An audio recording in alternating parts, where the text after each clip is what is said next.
Really? You need me to talk about American Idiot? You've listened to it. I know you've listened to it. What are we doing here? You know it's amazing. I know it's amazing. If you haven't listened to it yet, buy it. Buy it. The album is epic. The album is purely epic. It's going to go down in history as one of punk's greatest albums ever created. We are going to be listening to American Idiot just like we do Beatles albums. I'm not even kidding. Dookie might be in there too, but I'm serious. American Idiot is going to live on way after Green Day is dead and gone. I'm not kidding. This is one of the few albums from this generation that I feel like we're going to remember, because most mainstream music these days are as artists that are just going to kind of come and go. Take Justin Bieber, for example. He's already falling out of the limelight. The only thing keeping him alive is all of his tabloids and all the shit he's getting into, because he himself is realizing that he's not going to be famous forever. People are going to forget about him. Music that's released today is meant to be more of a fad than something that's remembered for years and years to come. The Beatles relate to people today. Even though the music was made like 40, 50 years ago, it still relates to people today, and that's why their music just keeps going on and on and on.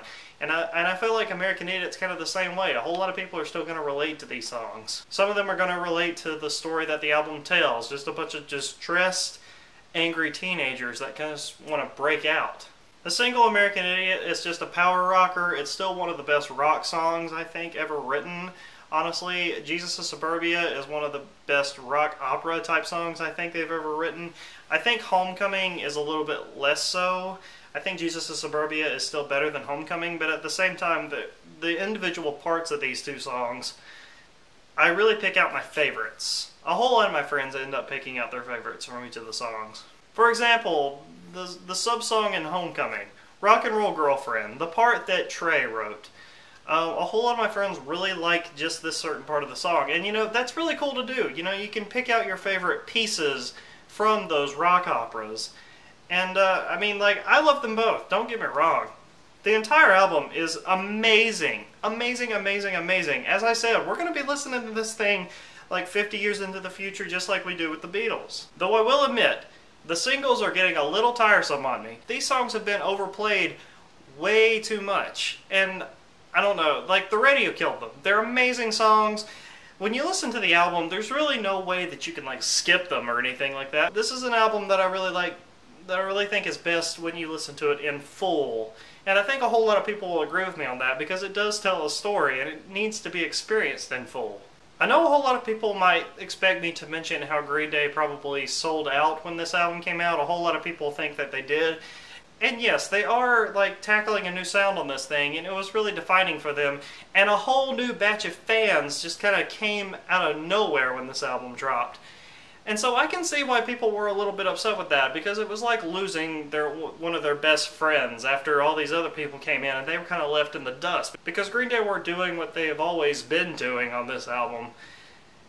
And I can see why people were a little distressed. I mean, I got into Green Day the year this album came out, 2004, okay? So, I mean, like, maybe my bias is a little bit wrong, but, I mean, like, as you can tell, I love all of these albums, okay? Not just this one and Post. This album, 21st Century Breakdown, that's it. No, that's not how I feel. I mean, like, I just think people should respect each other. Like, the new video that came out for Nuclear Family, the animated video that was fan-made, it's amazing, by the way. You should guys check it out. I mean, like, people were constantly saying, I miss the old Green Day. Go listen to the old Green Day. I mean, like, Green Day might come back to that sound. I doubt it. I doubt it, because, you know, Green Day still have a lot of steam left in them. But, honestly, just get American Idiot. I'm rambling right now, but it's just something that I think is stupid and I think needs to die. But it's not going to, because this is the internet. People have the right to their opinions, but it's just how I feel. Get American Idiot. I mean, you've all listened to it already. There's no point in me saying that. Stay tuned. 21st Century Breakdown review is next. Mr. Money 1 2 3 5. See you guys later.